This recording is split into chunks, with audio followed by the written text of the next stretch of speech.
con un cierto acuerdo, que después no le demos mucha luz al acuerdo en nuestras políticas prácticas, pero yo creo que nadie se va a atrever frente a una asamblea de este tamaño por decir, no, mire, yo creo que la educación tiene que ser una nacer de los privilegios de los padres en sus hijos, ¿no? Todos pensamos, ¿no es cierto?, que eso no está bien.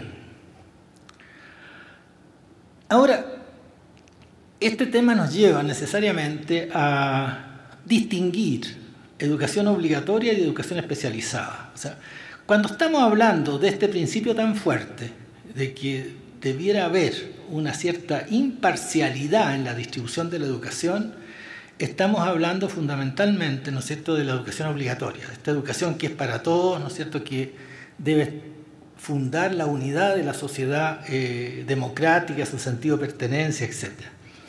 Y ahí debiéramos buscar igualdad de resultados, entendido obviamente no literalmente, sino que todos al menos accedan a un conjunto de destrezas culturales necesarias para vivir y participar en una sociedad. Algunos lo van a hacer más en un campo, otros en otro, hay unos que les gusta más una cosa y otra, pero básicamente hay algo de capacidad o de poder cultural que todos tienen que tener. Si nos vamos un poco a rol como referente, esto sería la idea de igual libertad, lo que Sen ha traducido ahora con igualdad de capacidades. O sea, Sen tiene un concepto muy lindo que dice que, en definitiva, la libertad declarada se hace libertad efectiva en la medida que una sociedad es capaz de generar capacidades en los ciudadanos para ejercer esa libertad. Si no tenemos esas capacidades para ejercer nuestra libertad, la libertad pasa a ser un derecho pasivo, porque lo van a ejercer unos y no otros. Si yo voy al otro lado, educación especializada, pensemos en la educación universitaria, pensemos en la educación a través de la cual la sociedad prepara a cuadros, a los mejores, para dirigir, para curar, para educar eventualmente. En ese caso, lo que es importante no es tanto el que todos logren lo mismo, se trata precisamente de que todos logren capacidades distintas y que en conjunto cubran las necesidades de la sociedad, sino que cada uno tenga igualdad de oportunidades de acceso. Y ahí la exigencia que Rawls le pone a ese tipo de diferencia es el principio de la diferencia, que dice, en palabras de él, ¿no es cierto?, que el privilegio al cual puede dar derecho, entre comillas, o acceso, un tipo de, bien digo, un privilegio, tiene que justificarse por el bien común de la sociedad y sobre todo por el bien de los más pobres de esa sociedad. Dos consecuencias importantes para esta idea muy rápida de justicia en educación que acabo de exponer. El primer criterio es el criterio de discriminación positiva. Si se acepta igualdad de oportunidades, hay que darle importancia a la discriminación positiva como característica transversal de las políticas educativas. No como nos pasa muchas veces en nuestros países, que tenemos políticas tremendamente injustas y unos programas, ¿no es cierto?, de discriminación positiva o compensatorios para los que están demasiado mal. No, se trata de que el concepto de discriminación positiva tiene que estar presente en todas y cada una de nuestras acciones y políticas educativas.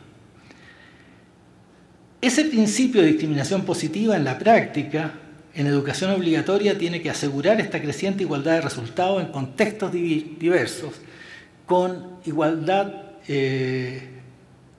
asegurar esa creciente igualdad con tratamientos iguales es imposible, hay que dar tratamientos diferenciados. Y en la educación especializada, la igualdad más compleja de lograr es el acceso, y eso supone algún tipo de acción afirmativa mediante cuotas, becas, etcétera, para que la igualdad de oportunidades se pueda hacer realidad. Una segunda consecuencia de esta idea de justicia que expuse es que en educación, cosa que puede resultar en otras cosas, puede resultar en salario, puede resultar en vivienda, pero acá no basta con una política de mínimos. Asegurar a todos una base común de servicios educativos, dejando que quienes poseen recursos compren una educación más enriquecida para sus hijos, no es optar por una igualdad de oportunidades. O sea, yo creo que aquí esto es bastante más difícil de aceptar. Normalmente las críticas que surgen cuando uno expone estas cosas, que eso es nivelar por lo bajo, ¿no es cierto?, que eso, si la persona hizo un esfuerzo y ganó plata, ¿por qué no va a poder gastar su plata en educar a sus hijos? O sea, ¿por qué voy a tener que igualar? Y yo creo que acá el tema central es un tema que hay que entender, y es que los bienes educativos no son solamente la capacidad espiritual de gozar la belleza y de acceder al conocimiento, sino que también son bienes posicionales dentro de la sociedad. Por lo tanto, cuando yo educo a alguien, además de entregarle un conjunto de competencias, de capacidades, le estoy entregando un cierto lugar en la sociedad. Y ahí sí que mayoritariamente todas las teorías democráticas dicen que no es democrático, es precisamente lo contrario a la democracia, esta herencia de los privilegios. Es por eso que en todas partes del mundo, ¿no es cierto?, los impuestos de herencia suelen ser más fuertes que otro tipo de impuestos, y donde la idea de que los hijos repitan sin más la historia de sus padres, y los pobres la historia de los pobres, y los ricos la historia de los ricos, es algo que es el polo opuesto de una sociedad democrática. Por lo tanto, la justicia educativa solamente puede tener como un horizonte ético-político la igualdad.